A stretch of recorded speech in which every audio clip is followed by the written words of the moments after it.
James Madison Chiles came here from South Carolina. He was in the furniture business, so he bought the land around the Kenilworth Inn and founded the town of Kenilworth.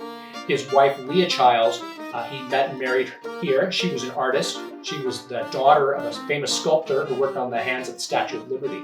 And they went into business together and built many homes, including this home here. And Leah was the last mayor of the town, elected in 1928.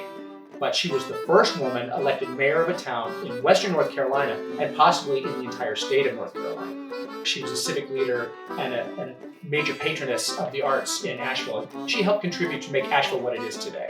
I have always loved the history that this house has and the connection to Asheville. I mean, Kenilworth wouldn't even be part of Asheville if it weren't for Jake and Leah Chiles. The house was built in 1922, and Jake and Leah Chiles wanted the most modern home possible for its time. We moved to Asheville back in December of 2016 from Southern California. And we came here to retire, and it was our goal to find a historic house, and we found Chiles' house and fell in love with it immediately. I knew we were going to buy this house when we walked in. It just spoke to me on an emotional level. I loved walking into that courtyard. There's a lot of wonderful plaster work on the Chiles house. One of our favorites is right above the entryway to the front porch. When you first open the door of Chiles' house, you'll see this beautiful curved hallway made of black walnut paneling that supposedly came from black walnut trees that were originally on the property. Then straight ahead of you is this beautiful staircase with this wrought iron features of it. And then when you turn into the living room, there's this gorgeous original tiled fireplace, floor to ceiling, these greenish tiles that are original to the house. It's just this wonderful, huge room with all of these quatrefoil doors. Big, wonderful sort of reception room, living room that people can hang out in front of the fireplace. Yeah, we love the dining room and we entertain in there a lot. What's great about it is it has those 3 sets of arched doors that open into that courtyard, and so it just expands that space.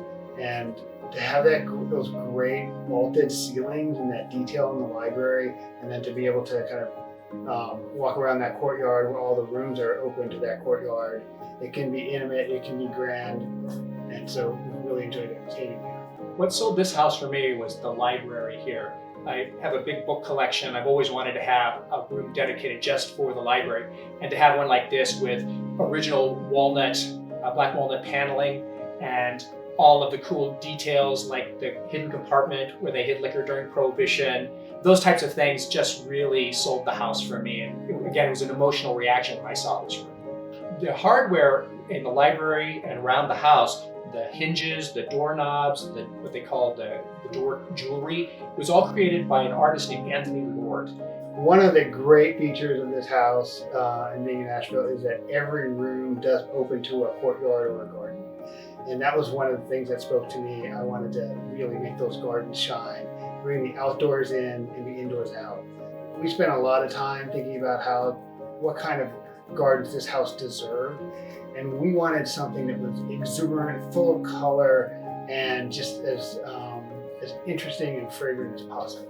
The wonderful thing about the walled garden is it features an outbuilding called the Summer Cottage, for example, which is a great place to read on an afternoon, and the gardens are so fragrant, and it's like its own sort of retreat that is separate from the street, but has these wonderful stucco walls with these barrel tiles over the tops of the walls, and it just creates this great place for us to hang out with the dogs. And of course, we did the work in the carriage house and the wine room, which used to be the chauffeur's quarters. The carriage house project was a great project for us.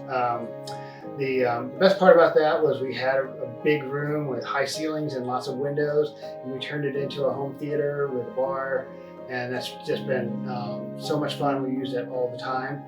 Next to the carriage house was the chauffeur's quarters, which when we moved in didn't have a roof on for the past 70 years. And we added that roof, we added climate control, we turned it into a wine room. It's got the original stone chimney in there, which we also rehabbed. So it's just been a fun room for us to hang out in together, but also to entertain. The upstairs rooms also open out into either balconies or there's a loggia that connects some of the bedrooms. And so there are lots of wonderful outdoor spaces. In fact, one of them was featured in a postcard series that promoted the beauty of Asheville.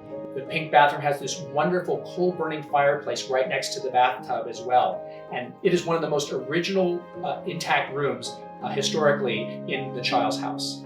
So the primary bedroom is a wonderful feature of this house because it's really large. A lot of bedrooms from homes of that era were very small, but this room was so large they were able to carve out a piece of it to expand the closet into a full-size dressing room itself.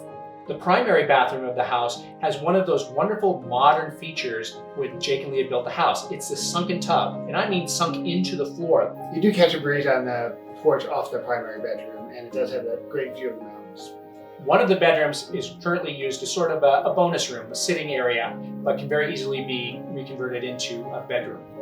I love that connection to the city that we live in, and I really hope that the new owners appreciate the history and the architecture. It's a special house. Chiles house is the kind of house that you don't really own. You're sort of the caretaker of, because everyone adds to it and contributes to it so they can pass it along to the next owners so that this house can last for another 100 years.